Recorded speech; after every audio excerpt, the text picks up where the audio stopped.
church. No? Nawala yata yung ako dito. Hanapin ko muna. Pasensya na, hindi naman ako talaga sanay magsalita ng ganito, pero nandito tayo. So, number one gift ng church, ng Panginoon sa atin, ay ang ating church lot at property. So, ang tanong ko, sa ngayon, sa ating kapaligiran, ano ang pangalawang gift ng Diyos sa atin?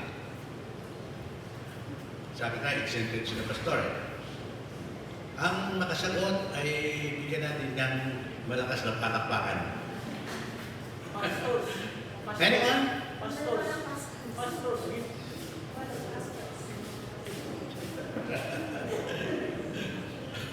Alam ni Beryl. Alam ni Beryl kung ano ang gift ng Panginoon sa ating church. Kung parang hindi narinig, hindi narinig. Okay. Okay, kung sirit na, wala makano. Ephesians chapter 4, verse 11. Kakilala mo na? Ephesians. Okay. It was He who gave some to be apostles, to be some prophet, some to be evangelists, and some to be pastors. Amen. Pastors and teachers. Yun ang gift ng Panginoon sa atin, sa ating church. Pastors. Yun, maliwanag, di ba? So, ang Panginoon ang siyang nagbigay sa atin ng ating mga pastor. Palakpakan natin ang ating Panginoon. Thank you, God, for giving us pastors. And by the way, may continuation pa yan eh. Mabigat ang kanilang trabaho. Hindi ko nasabi na ay continue yan. No? Pero ang trabaho ng pastors ay napakabigat. To equip the members of the church. Ibig sabihin, to equip, to train mga members ng church para sa gawain ng Panginoon. Mahirap mag-train ng mga tao, di ba? But that is their calling. To equip the saints. Para saan? Para magamit sa gawain ng Panginoon. Mahirap yung trabaho nila. At hindi ko nakikita pala. So, sa mga ito, nakasign ako ng salita dito. Bagamat hindi tayo sanay, no? So, the gift of the church is our pastors. And kung basahin natin ang Bible, meron isang pastor sa Bible na kanyang mga members ay siguro mga thousands. Marami. Then, itong pastor na ito ay napakasipag. So, lahat ginagawa niya. By the way, ang pangalan ng pastor ito, baka hindi niyo alam, ay si Pastor Musa. Kilala niya? Kilala ni Pastor? Ewan ko kung tama yung pagkasabi ko. Pero ang pastor na ito ay tunay na napakasipag. Lahat ginagawa niya, bilang judge, no? Nagbigay ng payo sa kanyang mga members. Pero 1,000 people, paano i-minister ito? Then one day, kanyang father-in-law na si Jethro, siguro alam nila kung si yung pastor. Father-in-law si Jethro, nag-visit sa kanya. Then how, napansin niya na si Pastor Musa ay napakasipag. Every morning, nandiyan siya sa kanyang upuan, magbigay ng payo, judgment sa kanyang mga tauhan, sa kanyang mga nasasakupan. Pero sabi ng kanyang father-in-law, ay Musa, parang hindi tama ang ginagawa mo. There is something wrong na yung ginagawa. Mali ba yung magbigay ng judgment, ng payo sa mga members? Tama yan, di ba? Pero sabi niya, mali ang pamamaraan mo. pinapagod mo masyado ang iyong sarili. At yung mga members mo ay kawawa. Kulang ang time na ibibigay mo sa kanila dahil masyado sila marami. So, please, sana, pakinggan mo ang advice ko. Choose men na makakatulong mo. Ay, by the way pala, sabi ni Jetro, wala ka makasama? Pero pastor, ang wife ko na si Pora. Si Pora, parang kahawig ng Sarah, di ba? Kahawig ng Pora sa Sarah, katulong ng ating pastor. Anyway, pili ka ng mga lalaki. And what you want to do is to train them. Train people, men, especially men. By the way pala, bakit si Pora nakasign sa mga, ang part niya? Siyang may handle ng mga babae. Kasi lisod man mag-handle ng mga babae. So si Pora, ang may hawak. Lisod. Ibig sabihin, siyempre, babae sa babae, napakamadali ang usapan. Sabi niya, pili ka ng mga lalaki na ang kanilang standing sa church nyo ay God-fearing. That's number one. Number two is trustworthy. Number three, faith. Just honest gain. So, ang ginawa ni Musa, pumili siya ng mga tao. Tinrain niya. Then after training, dinivide niya ito.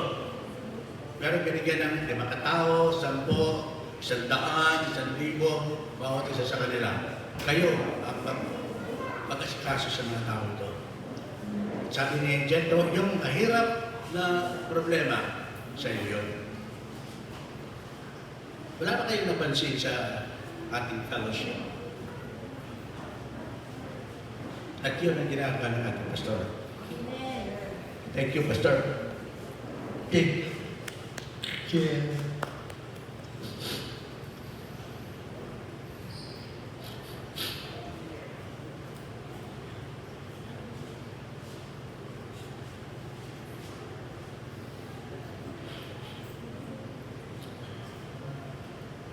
Dahil sa ginawa ng pastor, kasama si Pastor, nagkaroon tayo ng training sa church doon pa sa ice plant. At kasama ko doon pero hindi natuloy. Nalulungkot ako hindi ako natuloy. Pero meron isang estudyante doon, classmate ko, na si Pastor Rico Rama. Ginamit siya ng Panginoon. Sa Dubai lang, Pastor? Sa Dubai. Establish a church doon. Dahil sa ginawa ni Pastor, training, isang pastor, ginamit ng Panginoon to establish a church in Dubai. Hindi lamang yun. Si Pastor Emil Aranal, kasama yan. So, hindi na sayang yung ginawa ng ating pastor. So, yung mga bagay na yan, we have to appreciate our pastors, mga ganyan. Ngayon kasi, I don't know kung natuloy yung IFT na plano ni Pastor. Pero nagsinak na Pastor. Praise the Lord. Ito po kasi yung trabaho ng ating Pastor. To train, to equip members ng church para sa gawain ng Panginoon. So, napakahirap talaga. Ito, ang reason yan, balik tayo kay Pastor Musa. Parang si Pastor Musa, right? Si Moses. Si Moses. Because of what, yung advice ni Jethro to divide yung mga leaders, yung work ni Moses ay naging magaan. At marami ang naabot. And I hope sa ating church, tuloy-tuloy ang ganyan. Hindi kaya natin pastor yan. At natin natin. Hallelujah. Hindi kaya ng pastors natin yan. Hindi sila mga superhuman. That's right. Importante yan. Kaya naisulat ito to teach us, no? To remind us na i-appreciate ang gawain ng pastor. One way to appreciate them is sumama sa kanilang mga plano. Appreciating pastors, no? Usually, pagdating ng October, appreciation month ngayon. Anong gagawin natin? Magpa-party tayo para sa pastor. Bakit naman, di ba? Ganda yung magpa-party tayo. Pero kung tinignan yung party sa mga pastor, pabisan sila huli kumain. Sila pa pinakahuli kumain. Para sa kanila yun eh. Hindi na masama, tama yun. Pero mas magandang magawa natin to appreciate our pastors is to support lahat ng kanilang plano sa ministry. Amen. Yun lang. To support. Yun ang inaasahan nila. Di ba? Para yung workload ng ating mga pastors ay medyo gumaan. Hallelujah. And they can serve God more sa kanyang paraan. By the way, itong message ko is maiksi lang, no? Kasi after ng natin service, kakain tayo sa mga bahay natin.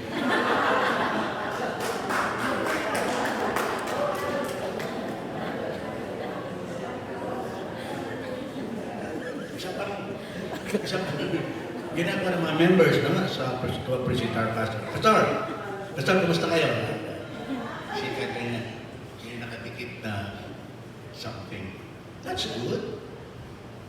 Napaka-importante niya sa kanila. Napakahalaga na tulungan natin ang ating pastor.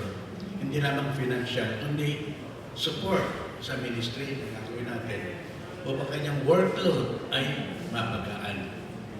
Then, maraming paraan na magagamit ang Panginoon. So, yun ang kwento. No? Sinulat ito sa Bible to give us ideas kung paano to appreciate our pastors.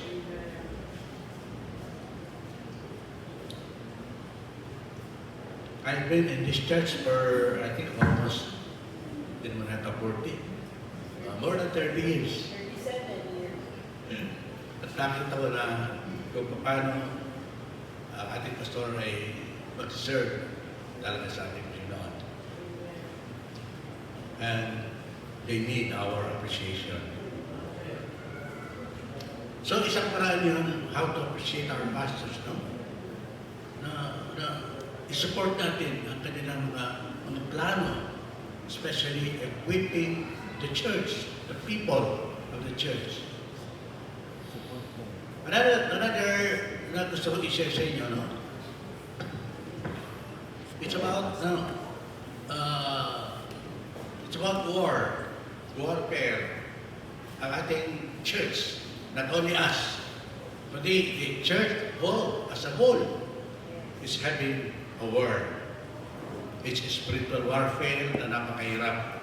So we need our support Amen. ng ating mga pastor. Sa panahon ni Moses, no?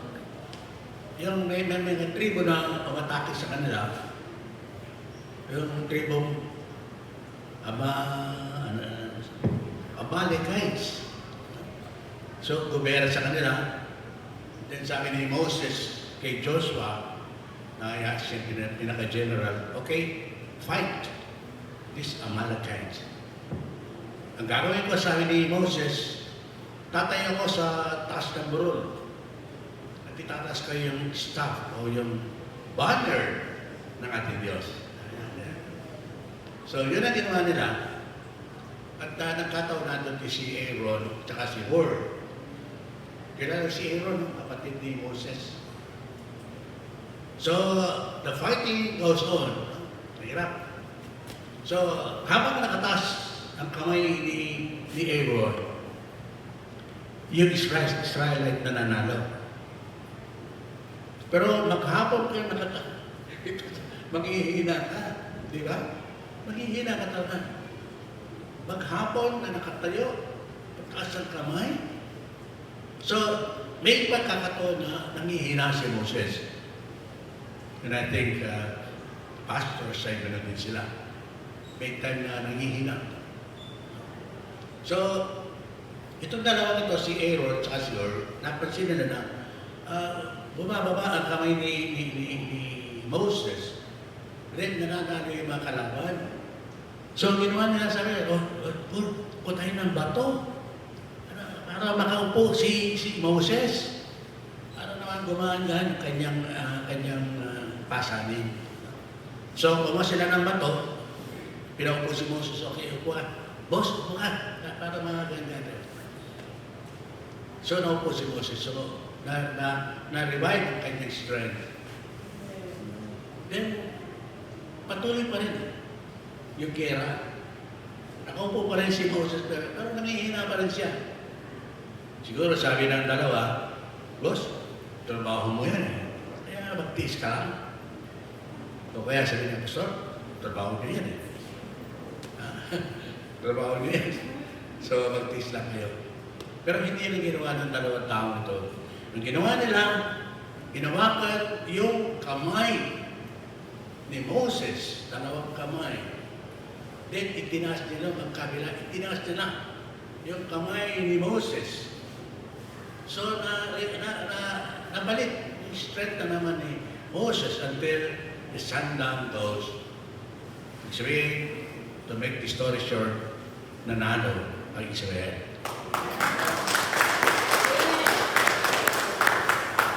Bakit kayo nanalo? Bakit nanalo? Marami mga explanation dito, but gawin na lang natin simple. Kaya nanalo ang Israelites. Si Moses, na mahina din naman, yung dalawa nakatulong. Dalawa. At dahil dito, si Joshua nakikipaglaban doon, ay nagkaroon ng lakas upang magpatuloy na lumawan until na manalo ang Israelites. So, anong message niya sa atin? Para madali lang maunawaan natin, yung kwento, ipasa natin kay Pastor. Ganun talaga, si Pastor, nakikipaglaban talaga yan.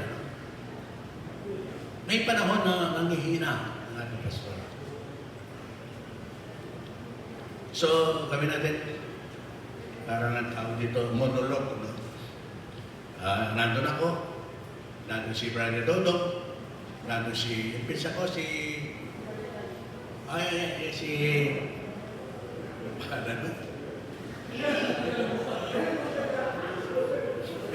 ganito, para madali natin maunawaan. So, nandun si Brother Dodo, si Brother Lowe, Brother, tawagin mo si Brother Lowe, tulungan niyo si Pastor, nanghihina siya. Meron siya ginagawa na, nakikipaglaban, nanghihina siya. Kaya medyo malakas ang katawan niyo. Ikaw, anong gagawin mo? Sabi ng pinsa ko palagi bang kumukontra rin sa akin Anong gagawin mo? Magpipray ako. Magpipray ako. Siguro, amin ni Pastor, kailangan ni Pastor ang ating prayer. Maniwala kayo? Our prayer are very, very important sa ministry ng ating prayer. So, yung dalawa, tinulungan na. Sabi pa, ay, Brad, tawagan natin si Brother Tony, yung pogi, mistis yung inchik. Ha? Nandiyan lahat yung ating mga cellphone numbers. Tawagan mo yung mga men para makatulong sa gawain ni Pastor. Mabigat. Di rin kaya ng dalawa. Kailangan marami.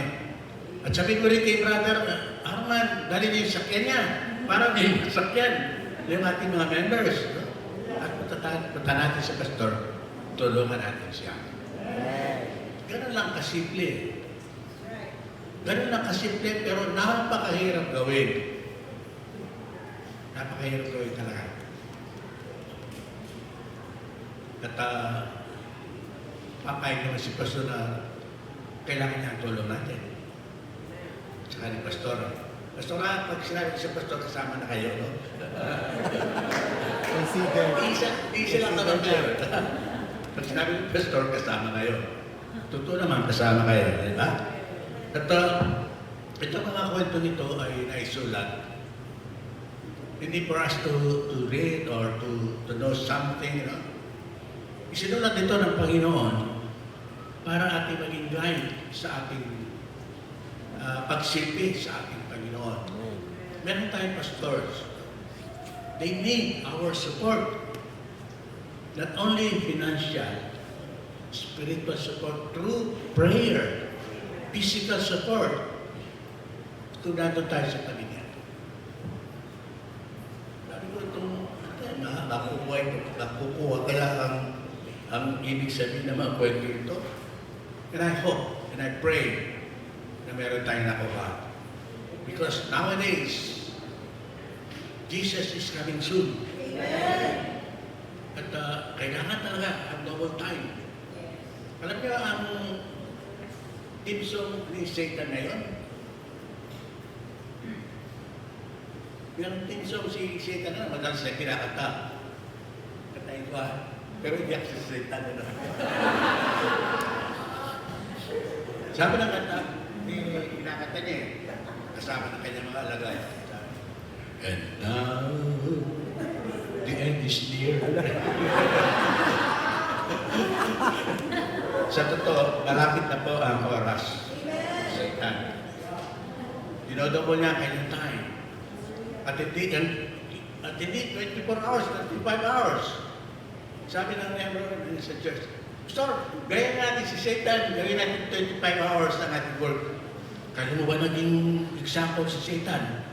Hindi. 24 lang, not 25. So yun nga, ang last song ni Satan, yun now, the end is near.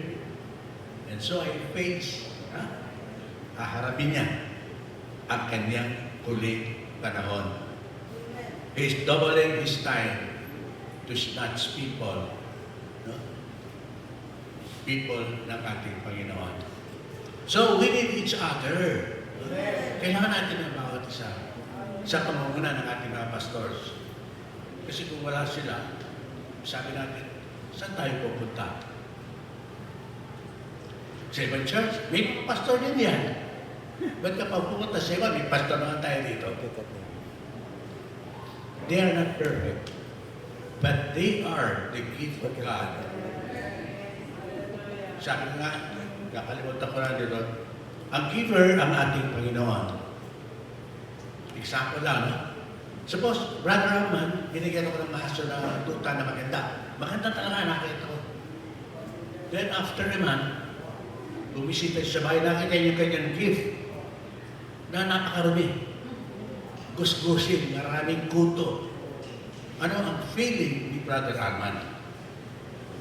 Ano kaya? Ano kaya siya? Malulungkot yan. Siyempre, gift yan. Yan sa akin, pinabayaan ko. Ano sabi sa Ephesians? Pastors are gift coming from God. Siya ang nagbigay ng ating mga pastor. E kung pinabayaan natin ang pastor, ano ang feeling ng ating Panginoon? Siyempre, alam natin, malulungkot yan. At mga message na ito ay, and I hope makakatulong ng kaunti sa atin, no? Sa ating pag-serve sa ating Panginoon with our pastors. They need our support. We need our pastors to equip us, to train us for the ministry ng ating Panginoon. But siguro wala na ako inadagdag. Sabi nga, naiksiyan natin ang time na ito kasi after the service, uwi tayo, kakain tayo sa bahay. Meron pa tayong nalalabing program dito, no? Para sa ating mga pastors. At purihin ang Panginoon sa time na pinagkalot. niya sa atin. Upang sa pamamagitan ng dalawang example na ito, ay meron tayong makuha, makaragdag sa ating kaalaman, sa ating desire na makatulong tayo ng ating mga pastors sa ministry. They need us. And we need them also. So, God bless us all. Pastor, saludo kami sa inyo. Amen. Amen.